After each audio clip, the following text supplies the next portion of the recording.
Good morning, friends, and welcome back to another Radiant Ritual check-in, a moment to breathe, reset, and choose one small habit that supports our infinite wellness journey. Today, we are talking about protein, and specifically one of my absolute favorites, mentioned it yesterday, it is chickpeas. It is quick, it's versatile, it is plant-based and dairy-free. It's also very budget-friendly and honestly delicious in almost any form. I like them, but I guess I'm a little biased. I don't know. But before we get into the recipes and the glow, I want to start with a question that I've been getting a lot lately. And that is, what actually makes a food high protein? Who decides it? Like, what is the criteria for high protein? It can't just be like 1 gram of protein, but I've had 1,000 calories, right? So, great question, and the answer is fairly simple. So, for every 10 calories a food has, if it has 1 gram of protein, then that is considered healthy. So, say an item has 200 calories, if it's got 20 grams of protein, that is amazing. So, I will say at least 20% of calories need to come from protein in order for a food to be considered high protein. I think it should be a little higher than that. So that 10 to 1 is like mine, but 20% is the standard of, okay, it can be considered high protein. I just choose not to follow that. So there is no single governing body that stamps food as high protein, but the guideline is widely used in nutrition and science and food labeling.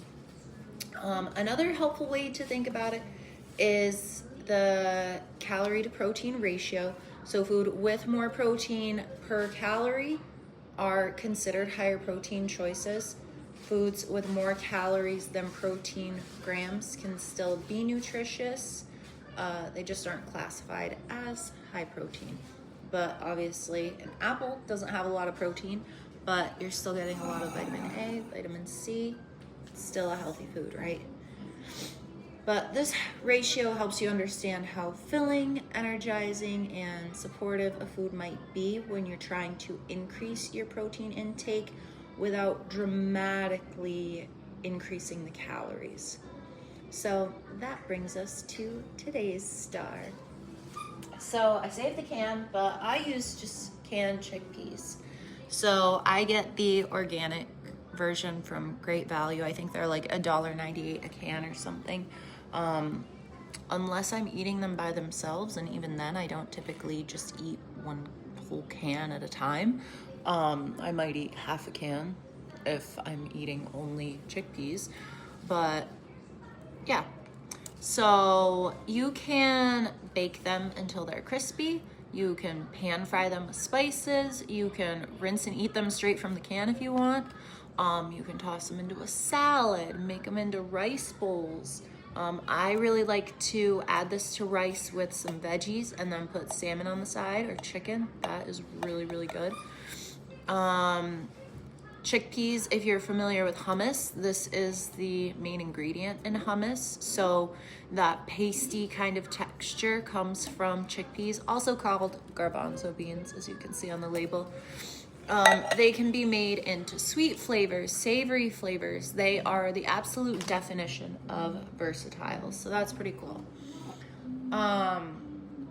Chickpeas actually come from the Middle East as well. They have been grown for thousands of years, and they originated in the Middle East with early cultivation back in the regions like Turkey, Syria, Iraq, Iran. Like that's where they primarily originated from. They are very popular in Greece. If you're familiar with like a Mediterranean diet, there's a lot of chickpeas in there. But from there, they spread across the Mediterranean, South Asia, Africa, and eventually the entire world today. So that's pretty neat. They are a staple in my house. My husband jokes that I need to buy stock in the chickpea business, or that I need to just order them by the pallet because I like them so much. That and Parmesan cheese are the two things that he makes fun of me for with that, but that's all right. But another thing I want to mention is a huge thank you to Baker's Sizzling Grill, because they have become the official sponsor for the next year of Radiant Rituals. So if you are looking for a meal that hits every note, is fresh, filling, and actually balanced, let me put you on to my go-to order from Baker's Sizzling Grill in Colton. They have this amazing Adirondack salad. It is literally my personality in a box at this point. It is fresh spinach, fresh strawberries, dried cranberries, walnuts, purple onion, Parmesan cheese, and then they have this dressing, you guys. The dressing makes it. It is balsamic, and I swear that I have tried to recreate it at home so many times, but I have failed every single time. I don't know what's in it. I don't know why it's so good. I don't care if it's really bad for me, which it might be. It might be really good for me. I don't know. Balsamic is fairly good for you. Just a lot of sugar, but it's amazing. And because we're talking about protein, I like to add grilled chicken to it. You can also add bacon, you can add fried chicken, whatever you like. My go-to is the grilled chicken, but it is balanced, satisfying. It is my favorite way to stay on track and still enjoy ordering out. But don't get it twisted. I am still a sucker for a Josh's pepperoni pizza with a side of hot sauce. I really like to dip my pizza in hot sauce, which is a little weird, but life is about balance, and Baker's gets that. They know me at this point. So whether you are grinding through classes, you're drowning in assignments, or just too tired to cook, Baker's Sizzling Grill has your back. They deliver to all 4 campuses, so Clarkson University, St. Lawrence University, SUNY Potsdam, and SUNY Canton. All you guys, you can just call and be like, hey, I live on campus. And they're gonna be like, all right, let's hook you up. So it's great. No matter where you're stuttering, they will pull up with the goods. So give them a call at 315, yes sir, 315-274-2014. They will take your order. They'll walk you through the whole menu if you want. They are open Monday through Thursday, 4 to 8, and Friday and Saturday, 4 to 10. Perfect for busy weeknights after you get the kids home from school or off to basketball practice, or when the weekend gets too long. Or college kids, I see you when you pregame a little too hard and the party just doesn't seem worth it and you just want food, call Baker's. Been there, done that. I was in my 20s once. But anyway, that will be your favorite I deserve this moment of the day. Back to chickpeas. So a typical 1 cup serving of chickpeas has about 14 to 15 grams of protein, a decent amount of fiber, like a couple grams these have. And then carbs are a little high, but that's okay. So this has 18 grams of carbs. These are not the highest protein food on the planet, but they are incredibly balanced. They offer protein, fiber, slow burning energy all at once, so it's great. But I want to show you guys what I'm going to do with them today. So I neglected to pack lunch last night, and I need to be leaving in a few minutes, so we're gonna rush through this. I got a bag salad mix here right from the produce section at Walmart. This is my favorite. It's a lot like the Adirondack salad. It has dried cranberries. It's more of a sweet flavor. I think it's got some bacon bits or something in there, but it's their, what is it? Market Side Cranberry Kale Chopped Salad Kit. And side note, I'm here to show you Meal prep doesn't have to be cute, fancy containers.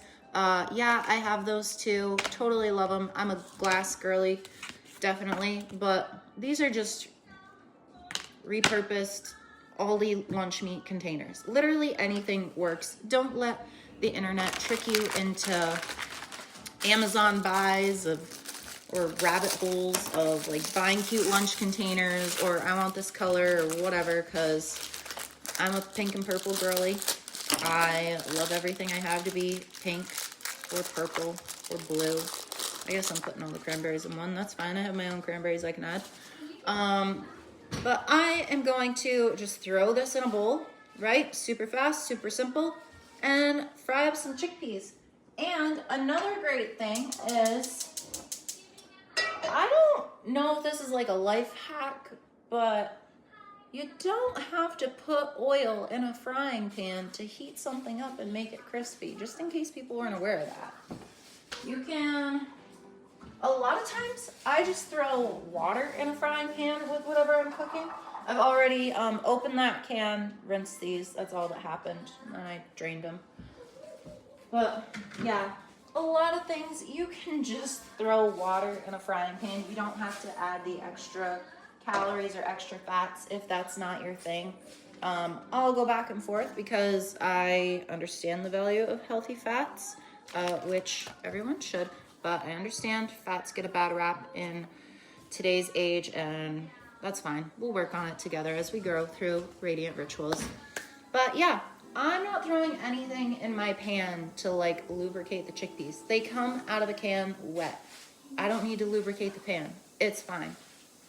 So I like to cook them on like medium to high heat. Today I'm doing higher because it's already 7 o'clock and that's about the time I'm supposed to leave to get my baby off to daycare and get myself to work. But being a couple minutes late, I guess, isn't a huge deal. And I'll still do the work on time, so that's fine. So yeah, I'll just leave these in here for a couple minutes. You can season them.